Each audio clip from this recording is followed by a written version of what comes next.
Test 9. Section 1. George and Lisa are overseas students studying in Britain. They are returning home for the summer holidays. First, you have some time to read the example and questions 1 to 4.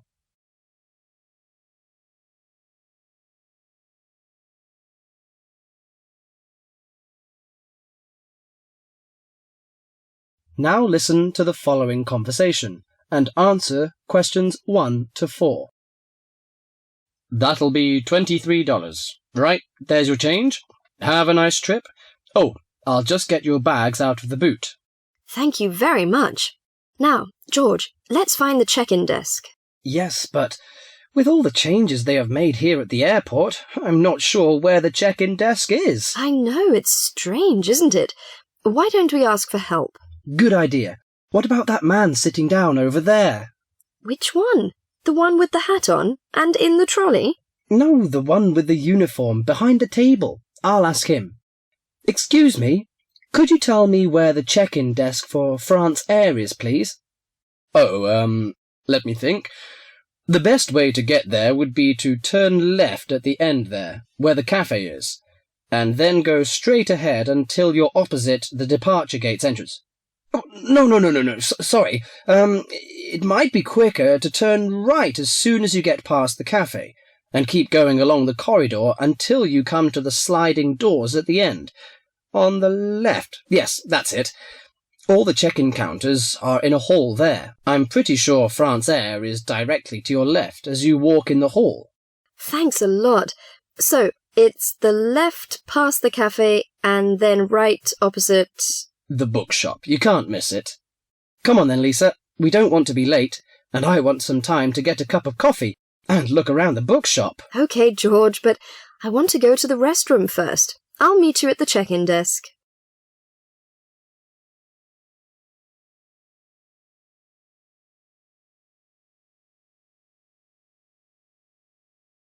George now speaks to the clerk at the check-in counter.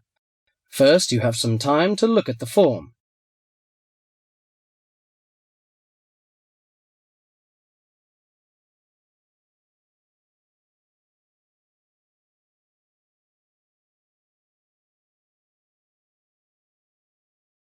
Now listen to the conversation and answer questions 5 to 11. Good morning. Can I help you?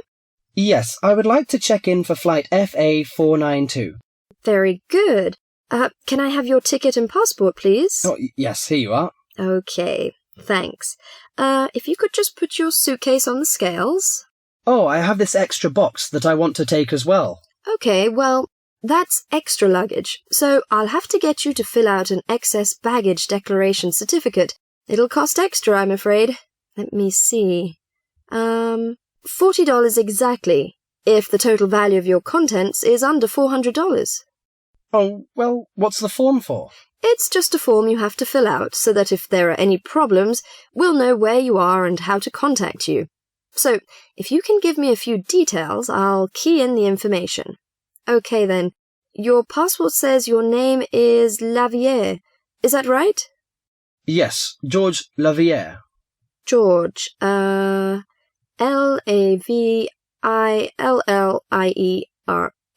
Good. Now, nationality. French? No, wait a minute. It's a Swiss passport. Well, yes, I live in France, but I was born in Switzerland. Swiss. Very good. Flight number FA492. Destination is... Paris. Are you connecting with any other flight in Paris, or will you be staying there? I'm spending my vacation in Paris. Well, Sèvres, just outside Paris. OK. So what's the phone number there? Let me think. The country code for France is 33, and the number is 198614537. Right, so that's 331-9861-4537. Yes, that's it. And can you tell me briefly what you have in the box?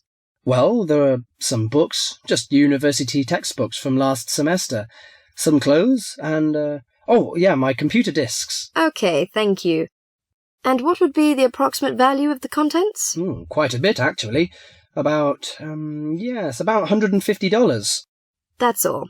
There's your receipt for the box, your passport and ticket, and here is your boarding pass. Gate 7. You can board the plane in about 35 minutes. Have a nice flight. That is the end of section 1.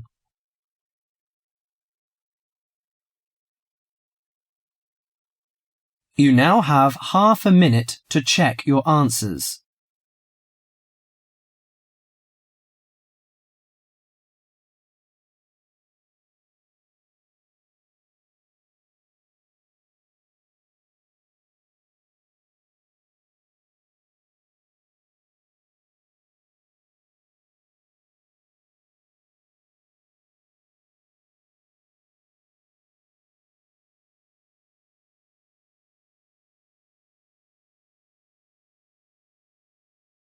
Section 2. In this section, you'll hear an introduction on the housing conditions in Chapmanville. First, you have some time to read questions 12 to 20.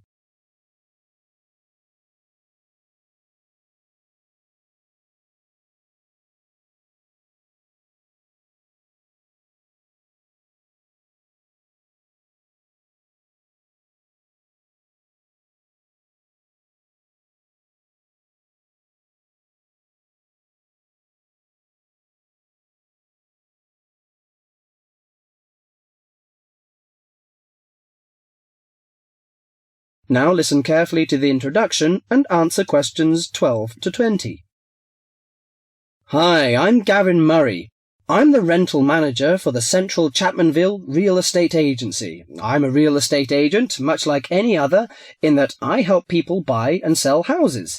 But about half of my time is spent working to assist people in renting houses and flats. I've been in this business for 12 years now, and I know the city very well, in terms of which areas are the better places to live and how much it costs to rent in these areas. Now, I normally divide Chapmanville into 3 areas in terms of rental prices. Generally speaking, the area in the northern part of the city is the low end of the spectrum, the cheapest housing. So if you're looking to spend as little as possible on rent, I suggest you look there. The most expensive area would be the eastern part of Chapmanville.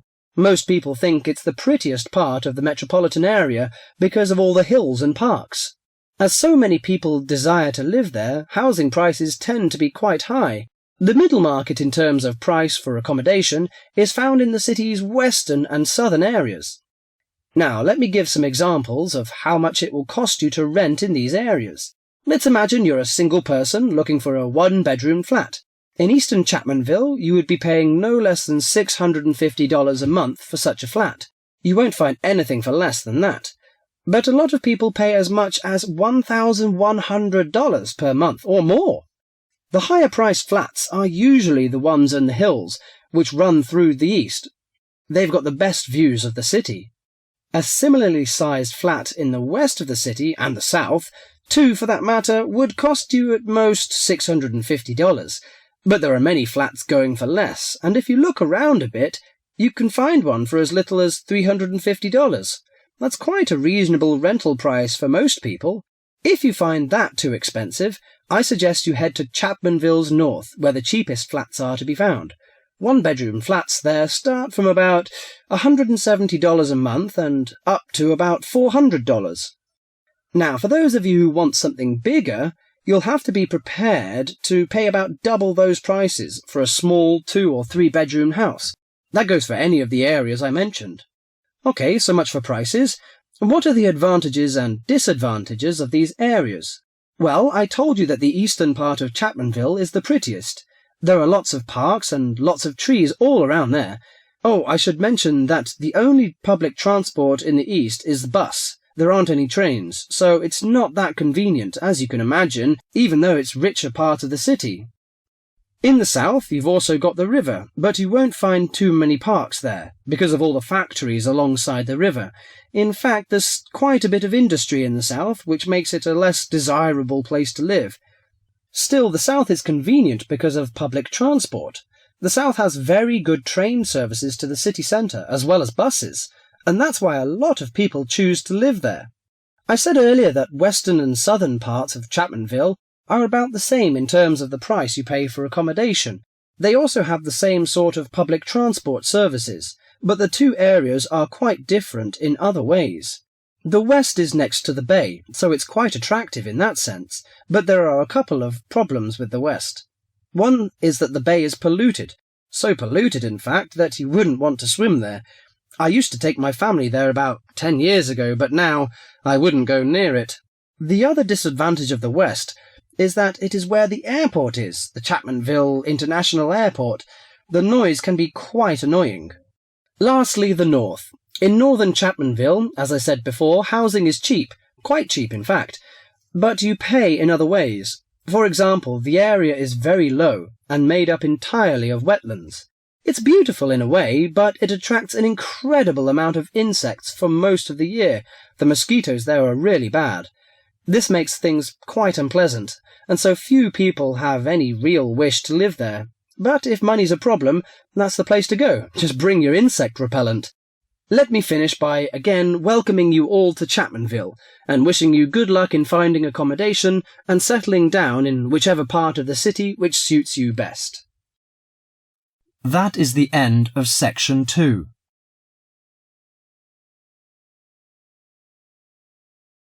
You now have half a minute to check your answers.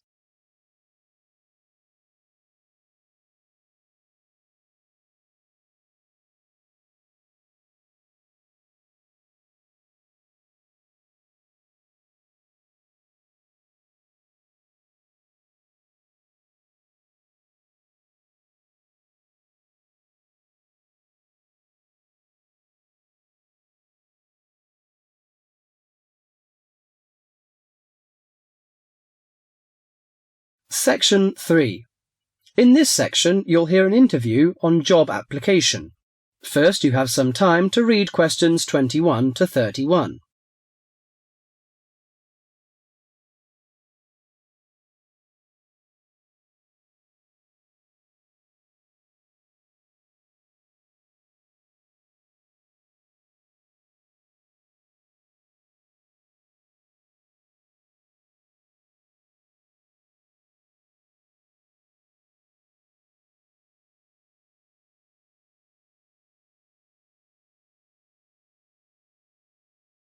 Now listen carefully to the interview and answer questions 21 to 31. These days it's hard enough to find a suitable job, let alone get as far as an interview. Dozens of people every day send off their curriculum vitae or application form and wait hopefully to be summoned for an interview. Now this, apparently, is where a lot of people fall down because of their inadequacy at completing their application forms, according to Judith Davidson, author of Getting a Job, a popular book which has recently come onto the market. Our reporter Christopher Shields decided to look into this apparent inability of the British to sell themselves, and he spoke to Judith Davidson about it. Judith Davidson lectures at a management training college for young men and women, most of whom have just graduated from university and gone there to take a crash course in management techniques. One of the hardest things is not passing the exams, not passing the course examinations successfully, but actually finding employment afterwards. So Judith now concentrates on helping trainees to set about doing just this, and she tries to work out the reasons why chances of getting a job are pretty small.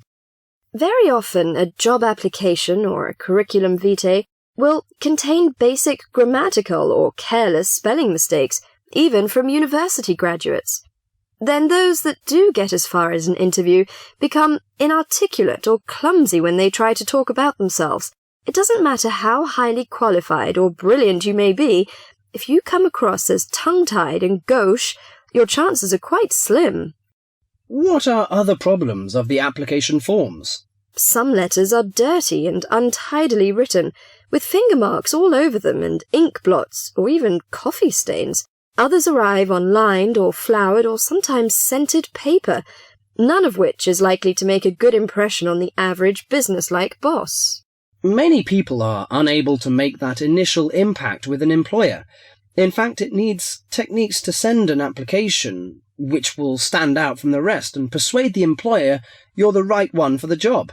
This prompted an enterprising young man called Mark Ashworth, a recruitment consultant himself, to start writing job applications for other people for a fee as a sideline. He told me he got the idea in America, where it's already big business, and in the last few months alone he's written over 35 CVs. He feels that 80% of job applications received by personnel managers are inadequate in some way. Well, yes, many people simply can't cope with grammar and spelling, and don't know what to put in or leave out. Sometimes people condense their work experience so much that a future employer doesn't know enough about him. Then, on the other hand, some people go too far the other way. To give you an example, one CV I once received in my recruiting role was getting on for 30 pages long. Mark has an initial interview with all his clients in which he tries to make them think about their motivation. He can often exploit these experiences in the CV he writes for them, and shows that they have been valuable preparation for the job now sought. He also believes that well-prepared job history and a good letter of application are absolutely essential. Among the most important aspects of applications are spelling, correct grammar, content, and layout. A new boss will probably also be impressed with a good reference or a letter of commendation written by a former employer. The type of CV I aim to produce depends largely on the kind of job being applied for. They don't always have to be slick or highly sophisticated, but in certain cases this does help. Judith Davidson thought very much along the same lines as Mark. In her opinion, one of the most important aspects of job applications was that they should be easy to read. Many applicants send in letters and forms which are virtually unreadable. The essence of handwritten application is that they should be neat, legible, and the spelling should be accurate. I stress handwritten because most employers want a sample of their future employees' writing. Many believe this gives some indication of the character of the person who wrote it. Some people forget vital things like putting their own address or the date. Others fail to do what's required of them by a job advertisement. Judith believes that job seekers should always send an accompanying letter along with their application forms, stating clearly why their qualifications make them suitable for the vacancy.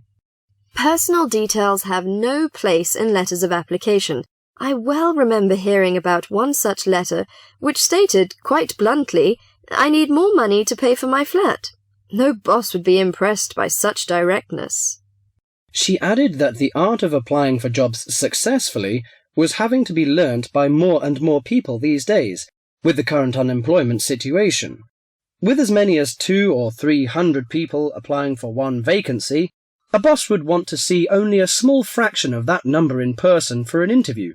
So your application had to really outshine all the others to get you on the shortlist. That is the end of section 3.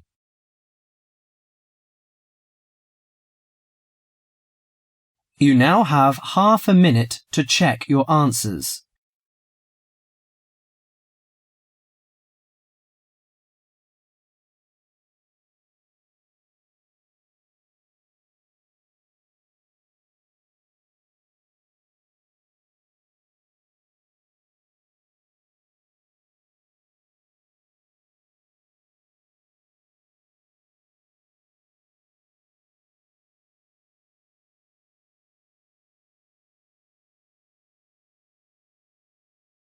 Section 4. In this section, you'll hear a lecture on human civilization. First, you have some time to read questions 32 to 40.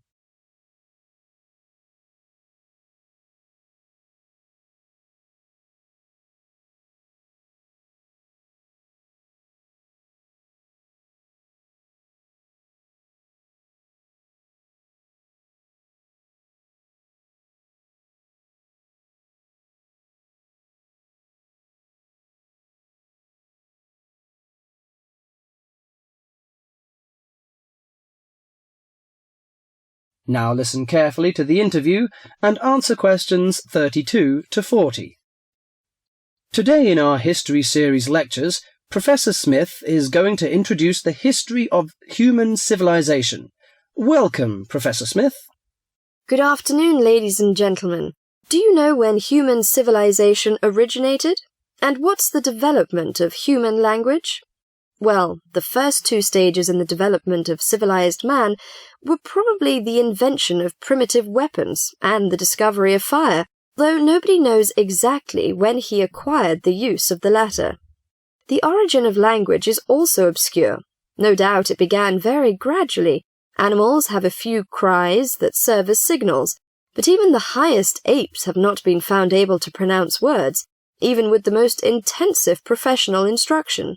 Apparently, a necessity for the mastering of speech is the superior brain of man. When man became sufficiently intelligent, we must suppose that he gradually increased the number of cries for different purposes. It was a great day when he discovered that speech could be used for narrative. There are those who think that in this respect, picture language preceded oral language. A man could draw a picture on the wall of his cave to show in which direction he had gone, or what prey he hoped to catch. Probably picture language and oral language developed side by side. I'm inclined to think that language has been the most important single factor in the development of man. Two important stages came not so long before the dawn of written history. The first was the domestication of animals. The second was agriculture. Agriculture was a step in human progress to which, subsequently, there was nothing comparable until our own machine age. Agriculture made possible an immense increase in the number of the human species in the regions where it could be successfully practiced. These were, at first, only those in which nature fertilized the soil after each harvest. Agriculture met with violent resistance from the pastoral nomads, but the agricultural way of life prevailed in the end because of the physical comforts it provided. Another fundamental technical advance was writing, which, like spoken language, developed out of pictures, but as soon as it had reached a certain stage, it was possible to keep records and transmit information to people who were not present when the information was given. These inventions and discoveries, fire, speech, weapons, domestic animals, agriculture, and writing, made the existence of civilized communities possible. From about 3000 BC until the Industrial Revolution, less than 200 years ago, there was no technical advance comparable to these. During this long period, man had enough time to become accustomed to his technique, and to develop the beliefs and political organizations to appropriate it. There was, of course, an immense extension in the area of civilized life. At first it had been confined to the Nile, the Euphrates, the Tigris, and the Indus, but at the end of the period in question it covered much the greater part of the livable globe. I do not mean to suggest that there was no technical progress during this long time. There was progress. There were even two inventions of great importance, namely gunpowder and the mariner's compass, but neither of these can be compared in their revolutionary power to such things as speech and writing and agriculture. That is the end of section 4.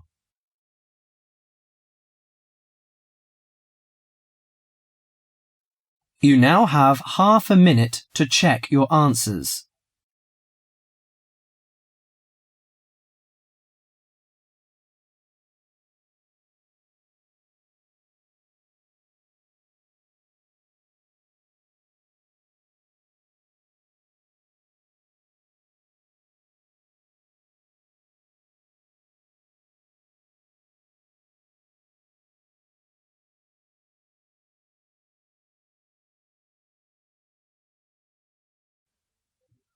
That is the end of the listening test.